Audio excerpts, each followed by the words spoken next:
Hey, Gareth, thanks for joining us. So I wanted to get your thoughts on how South Africa has done as a host nation and just how was security there for you?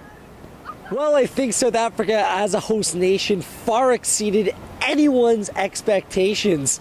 Just think about just a month ago, we were talking about all the potential problems about security, and this was going to happen and that was going to happen and everyone was going to be in danger. This wasn't the case whatsoever. They did a fantastic job. Security was all around this entire country, especially the host cities, making sure everything was okay, but they weren't forceful. They weren't in your face. They just used their presence as a deterrence. Of course, you had that fan running onto the field during the Spain-Germany game. You had the Englishman getting into the English dressing room somehow, but that was more of a plot than anything else. Security has been a non-issue. If there has been a letdown, it has been in transport. Once again, the story coming out about at Durban Airport, fans missing the game because of their flights being delayed and pushed back.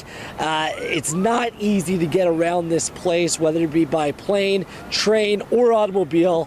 It's been a huge chore, and that's the one thing they could have done better. Another thing for us in the media, very difficult to get internet connection here. That made things challenging as well. But as far as having a good time, feeling the spirit and all that sort of thing, South Africa has done a fantastic job.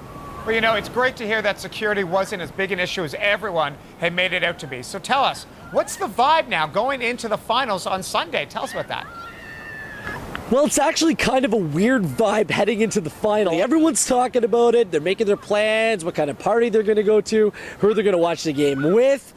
But really, the underlying feeling is one of depression almost. People don't want this adventure to come to an end. You got to remember, South Africa really wasn't a soccer country. This is a rugby country, but they've fallen in love with the sport. Everyone is talking about it, black, white, or other. They've fallen in love with the vibe, and they love how tourists and the rest of the world has come to their country. And I think there's a sense of, okay, what's next? They want this to continue, and it's almost like the great unknown. Will this good spirit and this overriding pride in South Africa, will it continue? And the story will be told in the coming weeks and coming months, and no one knows. And that's why people are kind of really sad and depressed that this thing's coming to an end. So Gareth, I remember just how excited you were to go to the World Cup.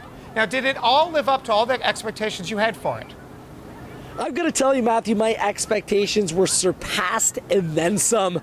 I feel almost stupid about having some of the apprehensions I had coming in about security and other issues and all that noise. They were really non-factors. What's going to stick with me is the generosity of the people here, the kindness, the willingness to help out people like me coming to a foreign land for 40 days. They made me feel like I was at home, really. I mean, the scenery speaks for itself. I just got out of the water, had a morning surf. I'm heading to the mountains in a couple hours from now, doing things like going on a safari. What an experience. And of course the soccer, the beautiful state-of-the-art stadiums they have here are breathtaking, and the passion of the supporters from around the world about this game, about their teams, and about this tournament is something extremely memorable and really something I've never experienced covering sports thus far in my career. This has just been an incredible experience. Thanks, Gareth, for that. Thanks, guys. I'll give you my preview of the Spain-Netherlands final tomorrow.